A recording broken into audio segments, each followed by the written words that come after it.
반드시 끝내는 힘. 아일릿 피시베크, 김은영 옮김. 세계 최고의 행동과학자가 18년 연구 끝에 밝혀낸 목표 달성의 과학이라.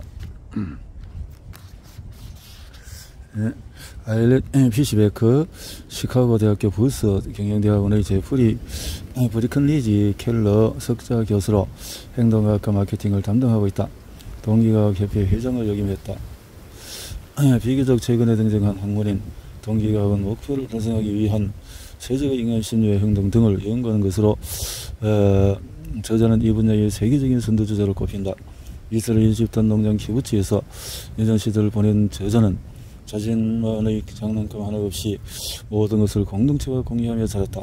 그는 원하는 공부를 하기 위해 그것을 떠났고 가정집 청소 등의 굳은 일도 마다하지 않으며 공부를 계속 이어갔다.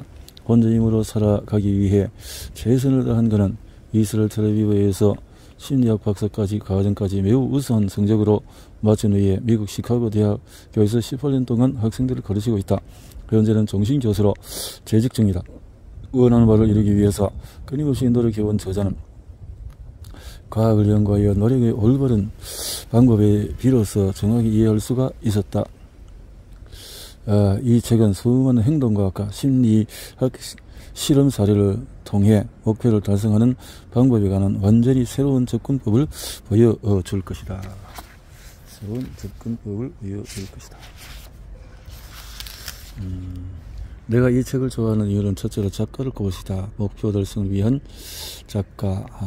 피시베크는 동시대에 가장 주목받는 심리학 가운데 하나다. 동기과의 혁신을 일으키고 목표 달성에 대한 이해를 높인 이 책이다. 등등 했었군요.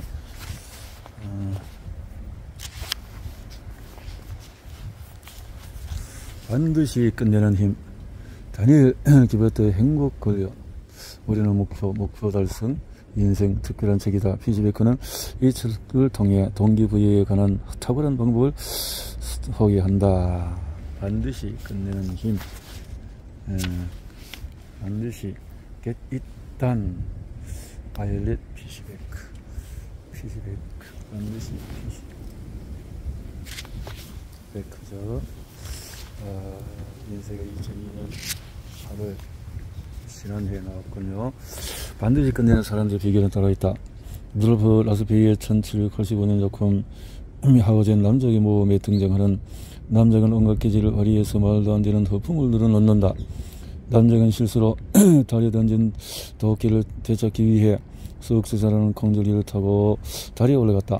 한 번은 악어와 사자를 맞닥뜨리기도 했다. 사자가 달려드는 순간에 남작은 몸을 숙였고 악어의 입속으로 사자가 덜치는 덕분에 목숨을 구할 수가 있었다. 또 한 번은 늑대의 목구멍에 발을 쑥 집어넣어 꼬리를 잡고 확 잡아당겼더니 늑대가 장갑 뒤집히듯이 홀로당 뒤집혔다고 한다. 하워젠 남작이 말을 더 가다가 큰 늪에 빠지게 된 이야기도 잘 알려져 있다. 점점 가라앉는 말 위에 남작은 주위를 둘러보며 빠져나갈 방법을 모색했다. 그 순간에 기발한 방법이 남작의 머릿속을 스쳤다. 당시 남자들은 머리를 길게 깎고 다니는 것이 요새였다. 남작은 자신의 머리채를 위로 잡아당겨 말과 함께 늪에서 빠져나왔다. 어떻게 머리채만으로 말과 자신의 몸을 늪에서 끄집어냈다는 말일까? 아무리 소설이라지만 허무맹랑하다. 남작의 행동은 물리학 법칙에 어긋나 있지만 우리는 모두 그와 비슷한 상황에 놓여 있다. 우리는 살면서 매 순간 중요한 변화를 헤쳐나가야 한다. 오늘 아침 침대에서 몸을 일으켜 세웠을 수도 있고 열띤 논쟁에서 흥물을 가르칠 수도 있다. 원하는 삶을 살기를 선택하다. 다들 마찬가지겠지만 나 역시 꽤 많은 일을 헤쳐왔다. 나는 이스라엘 키부츠에서 자랐다. 키부츠 공동체는 사유재산을 거부하고 돈을 더러운 것으로 여긴다.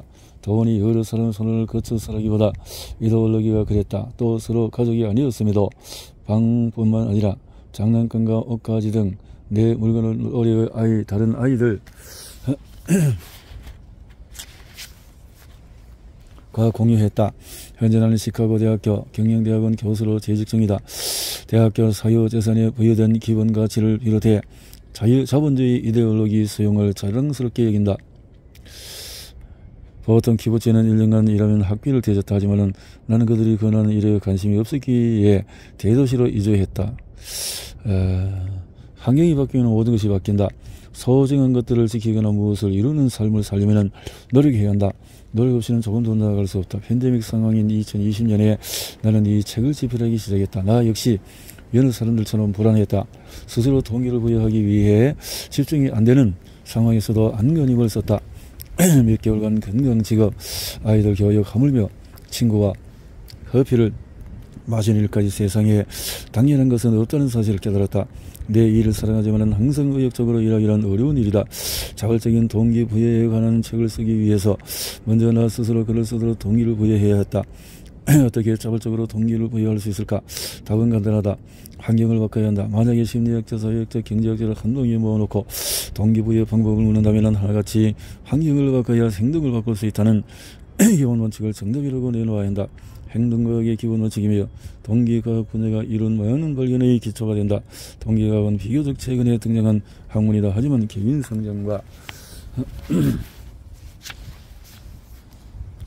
관련해서 환경의 역할에 관심이 커지면서 동기과학에 대한 관심도 급속도로 늘어났다. 우리는 종종 타인에게 동기를 부여하기 위해서 동기과학의 연구 결과를 활용한다. 기업은 조직의 목표를 세워서 직원들이 더 열심히 일하도록 동기를 부여하고 교사는 학생들이 학업에 매진할 수 있도록 학업 성취에 대한 피드백을 통해서 격려하고 의사는 진찰을 통해서 환자가 의료 지시에 잘 따르도록 유도하고 환경을 생각하는 에너지 기업은 에너지 절약에 관한 정보를 공유해 에너지 보존을 도모한다. 지금껏 우리는 동기과학의 기증한 연구 결과를 학생, 동료, 고객 혹은 이웃에게 동기를 부여할 때 적용해왔다. 이런 동기과학의 통째를 자발적 동기부여에도 적용해볼 수 있다. 특정 행동을 유발하는 환경을 바꿔 자신의 행동을 수정할 수 있다. 예를 들어 배가 고프면 뭐가 되었든 보는 대로 먹게 된다. 만약에 건강에 좋은 음식을 먹고 싶다면 냉장고를 신선한 과일과 채소로 채워서 문제를 해결할 수가 있다. 앞으로 책에서 소개할 다양한 전략에는 한 가지 공통점이 있다. 환경을 바꾸는 것이다. 냉장고를 채소로 채우면 간식의 선택지를 바꿔 놓는 것이 된다. 건강에 좋은 음식을 먹고 싶다고 가족들에게 말해두면 비난받을 행동 절제를 할 수 있고 도넛이 몸에 해롭다고 생각하면 말랑말랑하고 부드러운 도넛의 이미지를 바꿀 수 있다. 행동 변화를 이끌어내는 데 4가지 원칙은 이 책에서 욕구에 지배되기보다 욕구를 조절하고 통제하는 데 동기과학을 어떻게 활용할 수 있는지에 관한 과학적인 사례들을 다룬다. 성공적인 행동 변화를 이끌을 필수 요소 4가지는 다음과 같다. 목표를 설정해야 한다. 둘째, 한 지점에서 다른 지점으로 이동하려면 동기를 유지해야 한다. 긍정이든 부정이든 성과에 대한 피드백을 요청하고 자신이 무엇을 해야 할지 진행 상황을 점검해야 한다. 셋째는 여러 개의 목표를 조율할 줄 알아야 한다. 목표나 소망 중에는 오히려 정반대 방향으로 이끄는 것들이 있다. 따라서 목표 관리를 하고 목표 간 우선순위를 정하고 적절한 균형점을 찾는 법을 배워야 한다. 성공적으로 행동을 변화시키는 행동 요소 4가지는 그런 말을 떼는데 필요한 도구에 불과하다. 행동 변화를 이끌어내는 4가지 원칙을 생각을 하고 목적을 향한 열정이 없다는 데 문제가 있을 수 있다.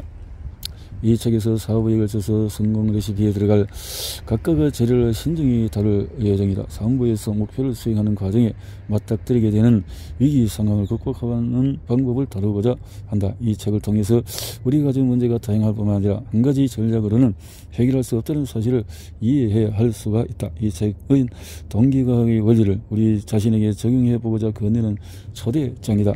각자 마음속에 세운 목표 체계가 무엇인지, 목표 유형이 접근 방식에 어떤 영향을 미치는지 여기서 살펴보자 하는 거죠.